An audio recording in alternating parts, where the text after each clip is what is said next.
What's up, guys? Welcome to April 4th as we dive into Jephthah's vow in chapter 11, verses 29. At that time, the Spirit of the Lord came upon Jephthah, and he went throughout the land of Gilead and Manasseh, including Mizpah in Gilead, and from there he led an army against the Ammonites, and Jephthah made a vow to the Lord. He said, "If you give me victory over the Ammonites, I will give to the Lord whatever comes out of my house to meet me. When I return in triumph, I will sacrifice it as a burnt offering." So Jephthah led his army against the Ammonites, and the Lord gave him victory. He crushed the Ammonites, devastating about 20 towns from area to an area near Minnith, and as far away as Abel-Keramim. In this way, Israel defeated the Ammonites. When Jephthah returned home to Mizpah, his daughter came out to meet him, playing on a tambourine and dancing for joy. She was his one and only child. He had no other sons or daughters. When he saw her, he tore his clothes in anguish. "Oh, my daughter," he cried out, "you have completely destroyed me. You have brought disaster on me, for I have made a vow to the Lord, and I cannot take it back." And she said, "Father, if you have made a vow to the Lord, you must do to me what you have vowed, for the Lord has given you a great victory over your enemies, the Ammonites. But first, let me do this one thing. Let me go up and roam in the hills and weep with my friends for 2 months, because I will die a virgin." "You may go," Jephthah said, and he sent her away for 2 months. She and her friends went into the hills and wept together, wept because she would never have children. When she returned home, her father kept the vow he had made, and she died a virgin. So it was become a custom in Israel for young Israelite women to go away for 4 days each year to lament the fate of Jephthah's daughter. Ephraim's fights with Jephthah, Judges chapter 12. Then the people of Ephraim mobilized an army and crossed over the Jordan River to Zaphon. They sent this message to Jephthah: "Why didn't you call us for help? Why didn't you call for us to help you fight against the Ammonites? We are going to burn down your house with you in it." Jephthah replied, "I summoned you at the beginning of the dispute, but you refused to come. You failed to help us in our struggle against Ammon. So when I realized you weren't coming, I risked my life and went to battle without you. And the Lord gave me victory over the Ammonites. So why have you come now to fight me?" The people of Ephraim responded, "Your men at Gilead are nothing more than fugitives from Ephraim and Manasseh." So Jephthah gathered all the men of Gilead and attacked the men of Ephraim and defeated them. Jephthah recaptured the shallow crossings of the Jordan River, and whenever a fugitive from Ephraim tried to go back across, the men of Gilead would challenge him. "Are you a member of tribe of Ephraim?" they would ask. If the man said, "No, I'm not," they would tell him to say Shabalath. If he was from Ephraim, he would say Sabalath, because people from Ephraim cannot pronounce the word correctly. When they could, then they would take him and kill him at the shallow crossings of the Jordan. In all, 42,000 Ephraimites were killed at that time. Jephthah judged Israel for 6 years. When he died, he was buried in one of the towns of Gilead. Chapter 12. Ibzan becomes Israel's judge. After Jephthah died, Ibzan from Bethlehem judged Israel. He had 30 sons and 30 daughters. He sent his daughters to marry men outside his clan, and he brought in 30 young women from outside his clan to marry his sons. Ibzan judged Israel for 7 years. When he died, he was buried at Bethlehem. Elon became Israel's judge. After Ibzan died, Elon from the tribe of Zebulun judged Israel for 10 years. When he died, he was buried at Aijalon in Zebulun. Abdon became Israel's judge. After Elam died, Abdon, son of Hillel from Parathon judged Israel. He had 40 sons and 30 grandsons who rode on 70 donkeys. He judged Israel for 8 years. When he died, he was buried at Parathon in Ephraim, in the hill country of the Amalekites. Chapter 13. The birth of Samson. Again, the Israelites did evil in the Lord's sight. So the Lord handed them over to the Philistines, who oppressed them for 40 years. In those days, a man named Mono from the tribe of Dan lived in the town of Zorah. His wife was unable to become pregnant and had no children. The angel of the Lord appeared to Mona's wife and said, "Even though you have been unable to have children, you will soon become pregnant and give birth to a son. So be careful, you must not drink wine or any other alcoholic drink, nor eat any forbidden food. You will become pregnant and give birth to a son, and his hair must never be cut, for he will be dedicated to God as a Nazarite from birth. He will begin to rescue Israel from the Philistines." The woman ran and told her husband, "A man of God appeared to me.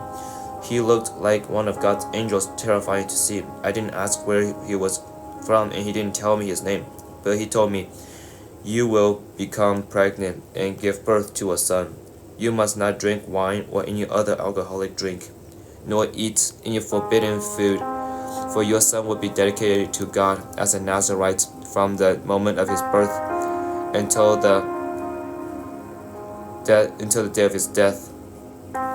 When Mona prayed to the Lord, saying, "Lord, please let the man of God come back to tell us again. Give us more instructions about the son who is to be born." God answered Mona's prayer, and the angel of God appeared once again to his wife as she was sitting in the field. But her husband Mano was not with her, so she quickly ran and told her husband, "The man who appeared to me the other day is here again." Mano ran back with his wife and asked, "Are you the man who spoke to my wife the other day?" "Yes," he replied, "I am." So Mano asked him, "When your words come true, what kind of rules should govern the boy's body and work?" The angel of the Lord replied, "Be sure your wife follows instructions I gave her. She must not eat grapes or raisins, drink wine or any other alcoholic drink, or eat any forbidden fruit eat any forbidden food." Then Mona said to the angel of the Lord, "Please stay here until we prepare a young goat for you to eat." "I will stay," the angel of the Lord replied, "but I will not eat anything. However, you may prepare a burnt offering as a sacrifice to the Lord." Manoah, his name is Manoah, by the way. Manoah didn't realize it was the angel of the Lord. Then Manoah asked the angel of the Lord, "What is your name? For when all this come true, we want to honor you." "Why do you ask my name?" the angel of the Lord replied. "It is too wonderful for you to understand." Then Manoah took a young goat and a grain offering and offered it on a rock as a sacrifice to the Lord. And as Manoah and his wife watched, the Lord did an amazing thing. As the flame from the altar shot up toward the sky, the angel of the Lord ascended in the fire. When Manoah and his wife saw this, they fell with their faces to the ground. The angel did not appear again to Manoah and his wife. Manoah finally realized it was the angel of the Lord, and he said to his wife, "We will certainly die, for we have seen God." But his wife said, "If the Lord was going to kill us, he wouldn't have accepted our burnt offering and grain offering. He wouldn't have appeared to us and told us this wonderful thing and done these miracles." When her son was born, she named him Samson, and the Lord blessed him as he grew up, and the Spirit of the Lord began to stir him while he lived in Mahanaim, which is located between the towns of Zorah and Eshtaol. Chapter 14. Samson's Riddle. One day, when Samson was in Timnah, one of the Philistine women caught his eye. When he returned home, he told his father and mother. A young Philistine woman in Timnah caught my eye. I want to marry her. Get her for me." His father and mother objected. "Isn't there even one woman in our tribe or among all the Israelites you could marry?" They asked. "Why must you go to the pagans Philistines to find a wife?" But Samson told his father, "Get her for me. She looks good to me." His father and mother didn't realize the Lord was at work in this, creating an opportunity to work against the Philistines who ruled over Israel at that time. As Samson and his parents were going down to Timnah, a young lion suddenly attacked Samson near the vineyards of Timnah. At that moment, the Spirit of the Lord came powerfully upon him, and he ripped the lion's jaws apart with his bare hands. He did it as easily as if it were a young goat, but he didn't tell his father or mother about it. When Samson arrived in Timnah, he talked with the woman and was very pleased with her. Later, when he returned to Timnah for the wedding, he turned off the path to look at the carcass of the lion, and he found that a swarm of bees had made some honey in the carcass. He scooped some of the honey into his hand and ate it along the way. He also gave some to his father and mother, and they ate it too. But he didn't tell them he had taken the honey from the carcass of the lion. As his father was making final arrangements for the marriage, Samson threw a party at Timnah, as was the custom for elite young men. When the bride's parents saw him, they selected 30 young men from the town to be his companions. Samson said to them, "Let me tell you a riddle. If you solve my riddle during these 7 days of the celebration, I will give you 30 fine linen robes and 30 sets of festive clothing. But if you can't solve it, then you must give me 30 fine linen robes and 30 sets of festival clothing." "All right," they agreed. "Let's hear your riddle." So he said, out of the one who eats came something to eat. Out of the strong came something sweet. These 3 days later, they were still trying to figure it out. On the 4th day, they said to Samson's wife, "Entice your husband to explain the riddle for us, or we will burn down your father's house with you in it. Did you invite us to this party just to make us poor?" So Samson's wife came to him in tears and saying, "You don't love me, you hate me. You have given my people a riddle, but you haven't told me the answer." I haven't even given the answer to my father or mother," he replied. "Why should I tell you?" So she cried whenever she was with him and kept it for the rest of the celebration. At last, on the 7th day, he told her the answer because she was tormenting him with her nagging. Then she explained the riddle to the young men. So before sunset of the 7th day, the men of the town came to Samson with their answer. "What is sweeter than honey? What is stronger than a lion?" Samson replied, "If you haven't plowed with my heifer, you won't have solved my riddle." Then the Spirit of the Lord came powerfully upon him. He went down to the town of Ashkelon, killed 30 men, took their belongings, and gave their clothing to the men who had solved his riddle. But Samson was furious about what had happened, and he went back to live with his father and mother. So his wife was given in marriage to the man who had been Samson's best man at the wedding. Chapter 15. Samson's vengeance on the Philistines. Later on, during the wheat fest of harvest, Samson took a young goat as a present to his wife. He said, "I'm going into my wife's room to sleep with her," but her father wouldn't let him in. "I truly thought you must hate her," her father explained. So I gave her in marriage to your best man. But look, her younger sister is even more beautiful than she is. Marry her instead." Samson said, "This time I cannot be blamed for everything I am going to do to your Philistines." Then he went out and caught 300 foxes. He tied their tails together in pairs, and he fastened a torch to each pair of tails. Then he lit the torches and let the foxes run through the grain fields of the Philistines. He burned all their grain to the ground, including the sheaves and the uncut grain. He also destroyed their vineyards and olive groves. Who did this? The Philistines demanded. Samson was the reply, because his father-in-law from Timnah gave Samson's wife to be married to his best man. So the Philistines went and got the woman and her father and burned them to death. Because you did this, Samson vowed, I won't rest until I take my revenge on you. So he attacked the Philistines with great fury and killed many of them. Then he went to live in a cave in the rock of Etam. The Philistines retaliated by setting up camp in Judah and spreading out near the town of Lahai. The men of Judah asked the Philistines, why are you attacking us? The Philistines replied, we have come to capture Samson. We have come to pay him back for what he did to us. So 3,000 men of Judah went down to get Samson at the cave in the rock of Etam. They said to Samson, don't you realize the Philistines rule over us? What are you doing to us? But Samson replied, I only did to them what they did to me. But the men of Judah told him, we have come to tie you up and hand you over to the Philistines.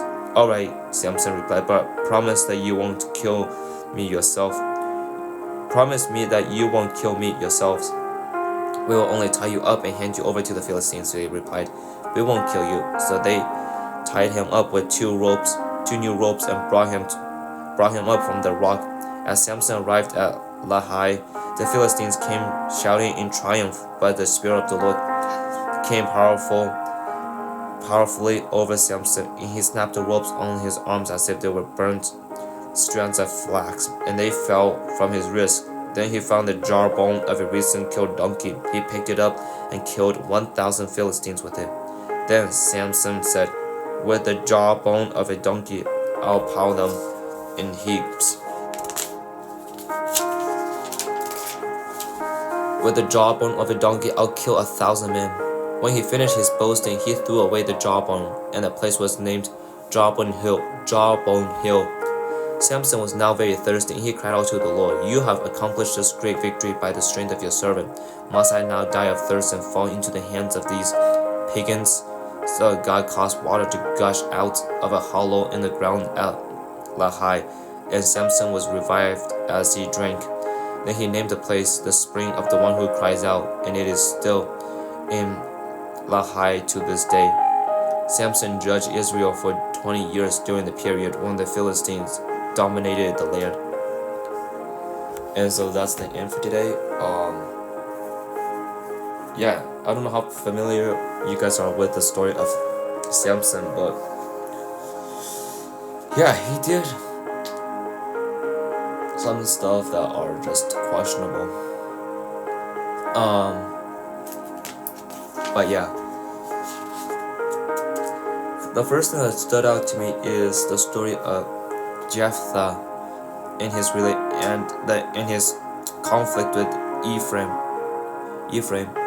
And so with that, the reason why it stood out to me is because, like, in a sense, it's like Ephraim is jealous because God uses Jephthah to be able to conquer the Ammonites, and it's a big deal when you're able to defeat the Ammonites.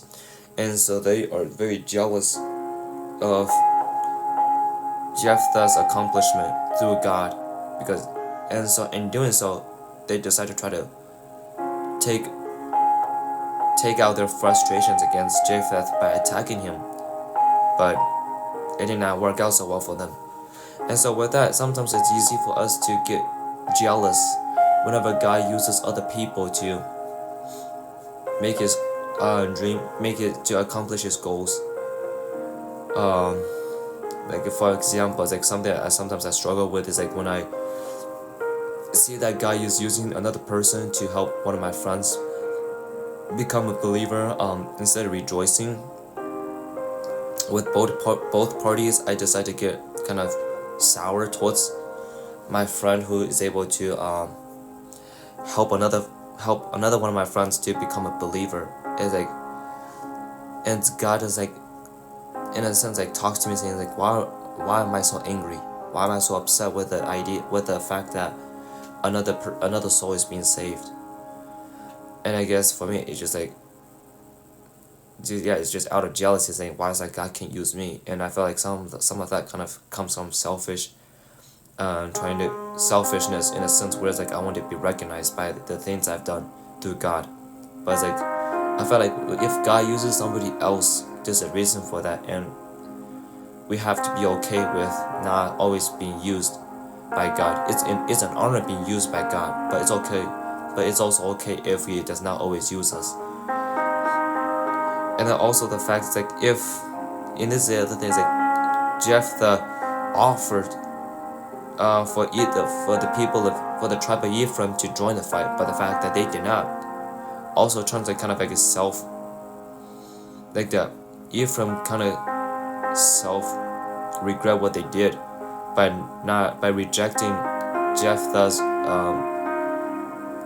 offer. So they decide to kind of, even though it's against Jephthah, I think in like behind the attack there's like this kind of a self-hatred towards themselves for not accepting the invitation of joining the fight.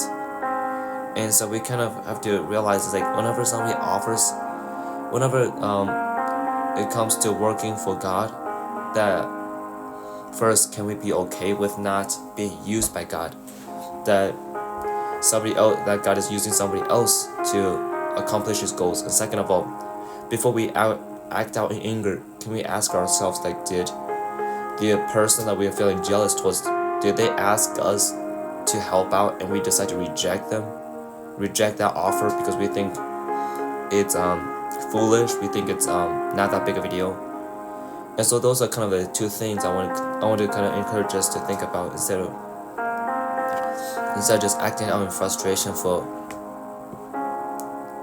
ways that God has blessed other people and things. But yeah, that's just something that really stood out to me. And then obviously Israel is just like, they cannot stay consistent. They always need like a judge to kind of keep them in line. And even keeping them in line is hard.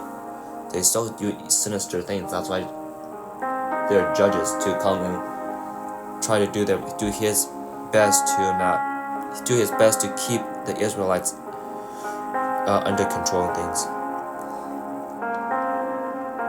And then the birth of Samson, this actually kind of spoke to me. It's like the part where the angel says, "So be careful, you must not drink wine or any other alcoholic drink or eat any forbidden food." It's like with that, and then Samson being born and how he kind of fulfilled the angel's prophecy about Samson being used by God. And so with that, sometimes I understand that God is like using Samson's relationship with this Philistine girl to defeat the Philistines, but at the same time we can see like Samson's not the wisest person in the world.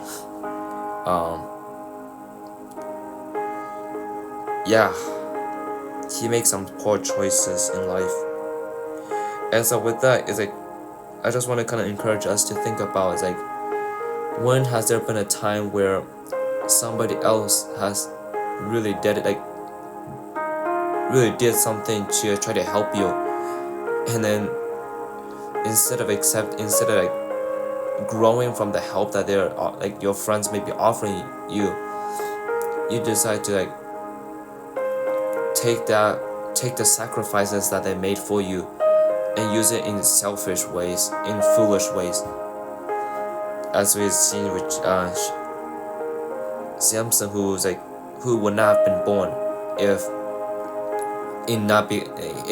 first of all, I guess he would have been born, but like he would not be the person like he is. He would not have been able to fulfill the prophecies that's made about him if it weren't for his mother, who obeyed the commands of the angels. And so just like realizing like sometimes we kind of mess up when other people like sacrifices their time, their energy, and resources on us. It's like, how can we honor that person whom did those things for us, instead of misusing their sacrifices. But yeah, that's just something that's really stood out to me. And then obviously Samson, I don't think I really need to keep in touch, to say a whole lot about Samson's relationship with the Philistine girl. So basically, it's like from at least from scripture, it sounds like all he seems to have done is like looking at a girl with lustful eyes, and then decides to want to marry her instead of going through the process of getting to know this girl, which later obviously bit him in the butt. But I guess that's in our current time, it's really hard for us. It's hard sometimes for us to take the brave step of being real and saying like, this may not be the person that's right for me to date, for me to marry, because like we all get caught up in the emotions and the feelings of being in a relationship, whereas like we just rush through a relationship without really knowing the person well. And so I guess we all kind of know this already by now, but it's like, take the time to know people, take the time to know the person that you're about to date or marry, and making sure that you guys are on the same page on hot topics, instead of just looking at the physical appearance and saying, oh, that's who I'm gonna date just because they look attractive. Or like the most obvious answer is like, oh, I'm dating this person because they're nice, they treat me well, they treat me with kindness. I mean, obviously you want those kinds of traits, but whenever you dive into a relationship, it has to be, you have to use different, you have like, the words that you use have to be so much more than just kind, nice, gentle. Like, you have to use more words than just those most above the surface kind of words to describe your partner.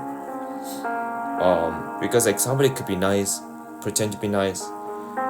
Somebody could be gentle towards a group of people, but then totally not so gentle with you or towards other people. And so kind of like observe the way observe the way your partner treats other people, and decide if you're gonna be okay with that. So, but yeah, it's like for me personally, it's like if I were to be in a relationship or to date anybody, I want that person to be like somebody who loves God above anything else, even above me. That's the thing. Like, that's an important thing. It's like, and that's the thing about like having God be the center of my relationship. Like, letting God be the center of a relationship is known as like both parties agree that they love God more than they love each other. Because if that's the case, it's like we try to make decisions based off of what we think God wants of us instead of what we want. So yeah, that's someone who loves God, somebody who is not shy from expressing their true emotions. I know some people who are really afraid to share their true emotions because they're afraid of hurting other people or other people getting mad at them. It's like, I'm not afraid of that. If somebody has a problem with me, I can deal with that. And sometimes when that happens, I can be a better person. I know, like, if somebody is able to point out the issues within me, it's like I'm willing to change. I'm willing to be a better person, be better for them. And so I can't be in a relationship where I feel like my partner is not being real with me. They're just they're just say things that just try to make me feel better and stuff. But yeah, and this is this is what I'm saying. Is I'm not just using words saying they're nice and they're kind people. It's I'm using real problems that a lot of relationships has, which is God not being the center of their relationships, or they say things that are not true to how they actually feel because they're afraid of what their partners are gonna react. If you are afraid of how if you are afraid of how your partner may react to whatever true emotions you have about them, then that's a pretty big red flag that you need to observe. It's you should not be in a relationship where you're afraid to tell your partner what's bothering you about them, right? But yeah, that's kind of some examples that you could like think about. But like obviously there's so much more than just those things. But yeah, Samson just made the mistake of lusting, and look where I got him. And then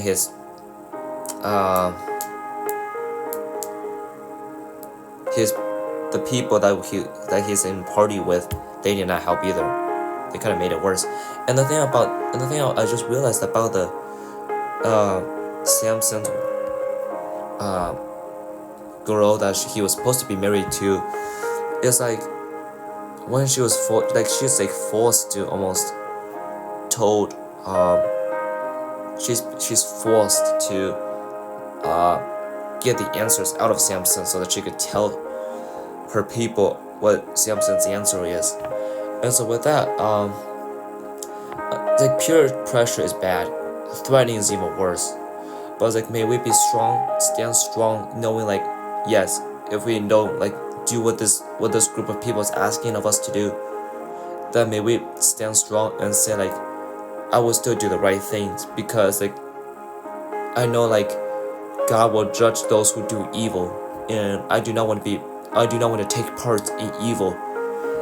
And so yeah, it's like as hard. I understand like peer pressuring when people are threatening to ruin your life. It's like it's hard to like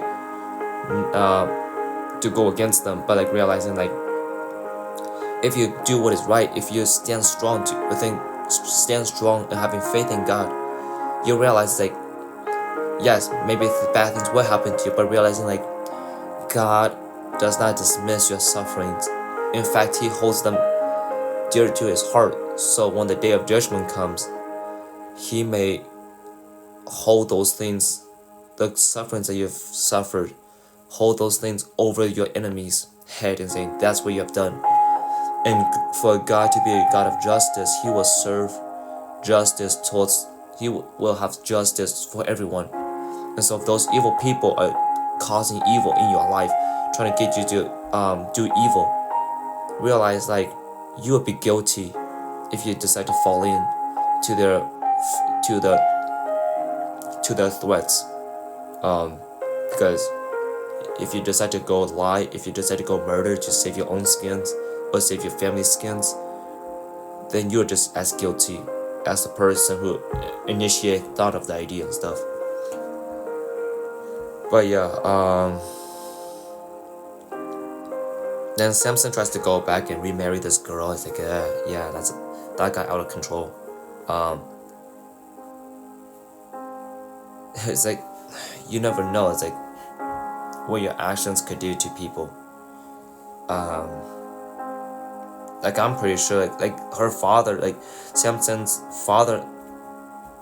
father-in-law, almost in a sense says like he thought that he hated her, he hated his daughter. That's why his father-in-law let his daughter marry Samson's best man stuff. But it's like realizing like each actions is like if we're not certain about something, don't go if we don't have like full confidence in what's happening, don't go acting as if you know everything, because when we start doing that, it does not only make us look foolish, but like you do not want to see the consequences, the negative consequences that it could bring upon you and your family and those people around you if your assumptions are wrong, as clearly being shown in the story of Samson and his father-in-law.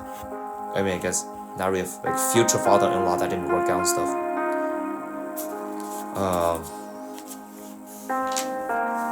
But yeah, then Samson using a donkey's jaw, just killing thousands of Philistines. It just shows like somebody may look weak on the outside, exterior, they may look weak, but internally they are spiritually strong. And I would rather be spiritually strong and lack physical strength than having physical strength but lacking spiritual strength. And so yeah, that's kind of what I got out of today. It's it is a logic process. I'm not gonna lie. But you're trusting that God has you in His hand.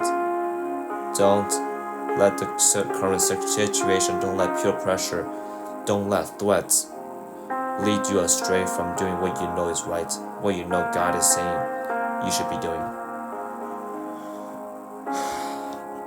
So yeah, other than that, I don't. And then kind of want to read the verse 19 of chapter 15 where it says, "So God caused water to gush out of a hollow in the ground at Heli, and Samson was revived as he drank. Then he named the place the spring of the one who cried out, and it is still in Lehi to this day." It just shows if we cry out to God, trust that God, really believe in your heart that God will help you. It may not be an instant help, but over time God works in ways that we may not be fully aware of until we are at the finished line and we look back saying, "Oh, now I see where God is working in my life." But yeah, may you guys go and walk with God.